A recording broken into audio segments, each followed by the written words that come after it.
Nakon što je niknuo nadzemni dio krompira i njegova zelena masa se lijepo razvija i napreduje, vrijeme je za preventivnu zaštitu. Najvažnije kod ekološkog uzgoja jeste da se to odradi na vrijeme. Vrlo velik izazov su kiše i niža temperatura kada moramo reagovati na vrijeme kako ne bi došlo do oboljenja. Svaki dan vam donosimo novi koristan video o uzgoju voća i povrća, pa ako već niste, zapratite naš kanal kako bi sa nama uzgajali zdrave i plodonosne biljke. Plamenjača je najštetnije oboljenje krompira. Uzročnik ovog oboljenja je gljivica Phytophthora infestans. Simptomi ovog oboljenja javljaju se na svim dijelovima biljke, stabljici, listu, plodu i na krtolama krompira.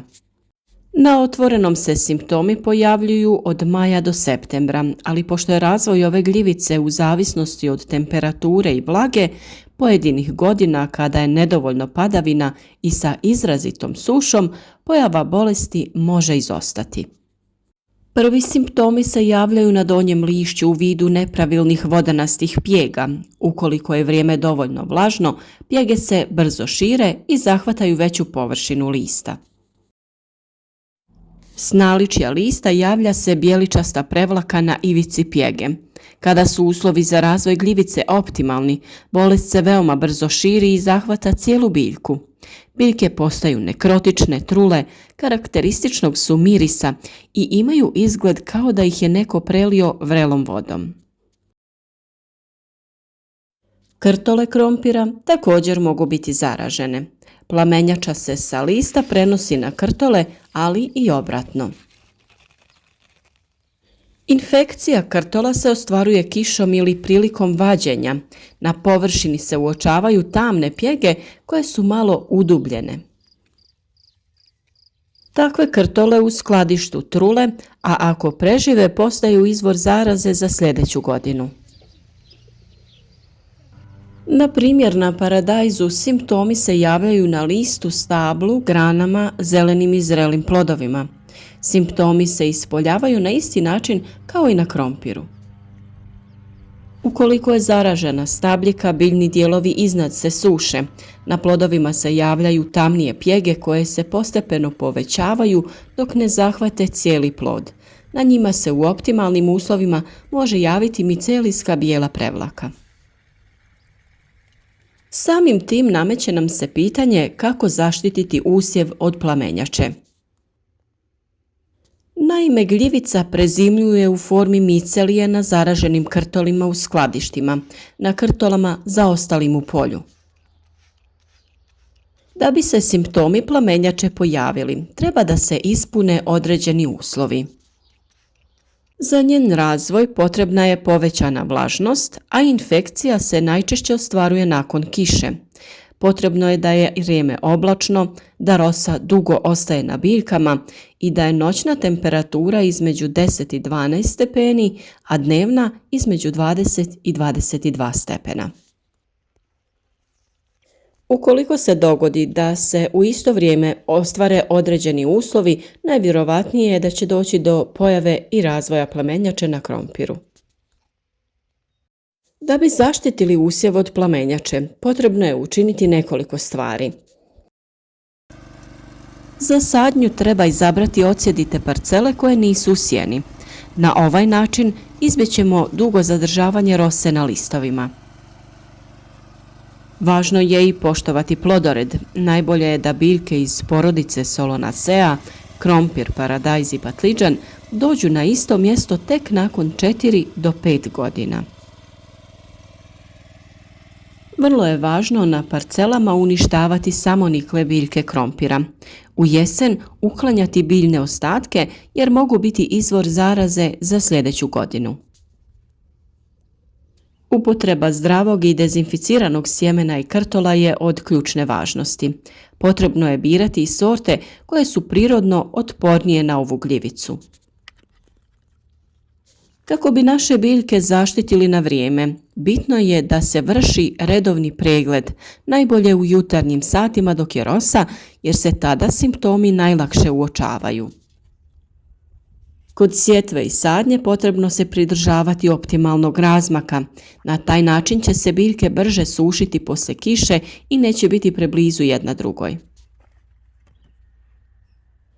Vrlo je važno i malčirati tlo i đubriti biljke biljnim hranjivima, a tu ubrajamo koprivu, preslicu i maslačak.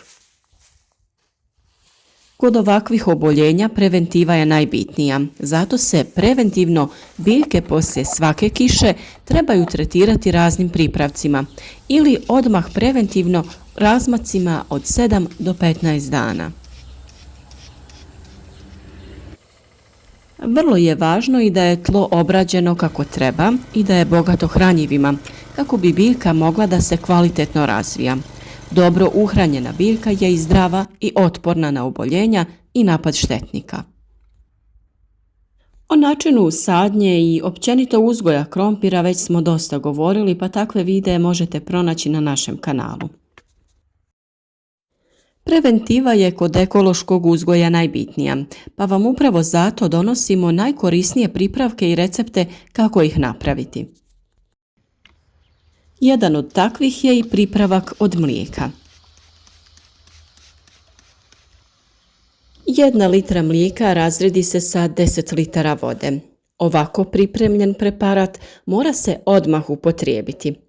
Ukoliko se koristi pasterizirano mlijeko, količina vode se može smanjiti do najmanje 5 litara. Umjesto mlijeka može se koristiti jogurt ili kefir. 1 litra jogurta se razredi sa 10 litara vode, a može se koristiti i surutka. Najbolje bi bilo da koristite domaće svježe kravlje mlijeko ili u trgovini kupite svježe mlijeko koje nije termički obrađeno. Ovaj pripravak od mlijeka zaštititi će nadzemnu masu krompira od pojave ove bolesti, ali i spriječiti pojavu krompirove zlatice, jer ona i njene larve ne mogu da probave mlijeko. Drugi preparat koji se može koristiti je onaj od sode bikarbone. Soda bikarbona je potpuno prirodan spoj od kojeg se mogu pripremiti prirodna sredstva za zaštitu biljaka. Ukoliko ste privrženi ekološkom načinu uzgoja, onda informacija o korištenju sode bikarbone u vrtu za vas može biti korisna, jer ovo sredstvo sprječava razvoj patogena i parazita koji napadaju vaše biljke.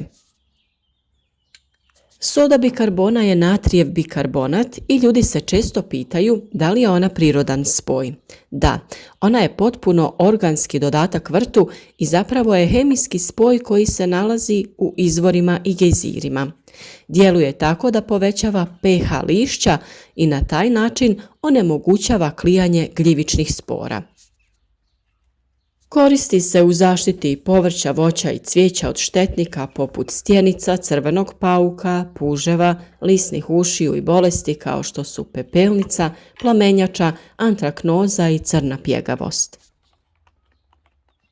Sredstva pripremljena od sode bikarbone se lako pripremaju, jeftina su, dostupna svima, a postoji nekoliko recepata za njihovu primjenu. U 2 litre vode dodati 2 kašike sode bikarbone, nekoliko kapi biljnog ulja i nekoliko kapi tečnog deterdženta. Sa ovakvim rastvorom prskajte nadzemni dio, to jest zelenu masu krompira, kako bi je zaštitili od razvoja gljivica te pojave plamenjače. A posljednji preparat koji ćemo vam preporučiti jeste onaj od luka. 500 grama lukovine potopiti u 10 litara vode i ostaviti oko 10 dana da fermentira. Dužina fermentacije zavisi od temperature, a nakon što se prestane javljati pjena, potrebno je procijediti taj rastvor i razrijediti sa vodom u omjeru 1:10. Mogu se naravno pripremiti i razni drugi preparati kao na primjer cimet rastvoren u vodi, saditi biljke koje su dobri susjedi paradajzu i krompiru i koji ih štite kao što su bosiljak, hren i kadifica. Naravno, o ovoj temi imate još dosta videa na našem kanalu, pa ih pogledajte. Iako se čini da uzgoj biljaka nije težak posao, zahtjeva dosta pažnje i rada, ako želimo da imamo biljke koje će nam dati dovoljno plodova. Vrt treba da se obilazi svakodnevno i na vrijeme uoče bilo kakve promjene. To je najvažniji faktor ukoliko želimo da biljke štitimo na prirodan način. Naravno da postoje i različiti preparati koji se mogu kupiti i koji će zaštititi vaše biljke od oboljenja. Većina njih je na bazi bakra. Zadržavaju se na listovima i uništavaju već postojeće spore ove bolesti. Primjena ovakvih preparata mora biti u skladu sa uputstvom za upotrebu uz poštivanje načina, vremena primjene i karence. Obavezno se savjetujte sa stručnjakom kako bi takve fungicide koristili na pravilan način bez da napravite više štete nego koristi.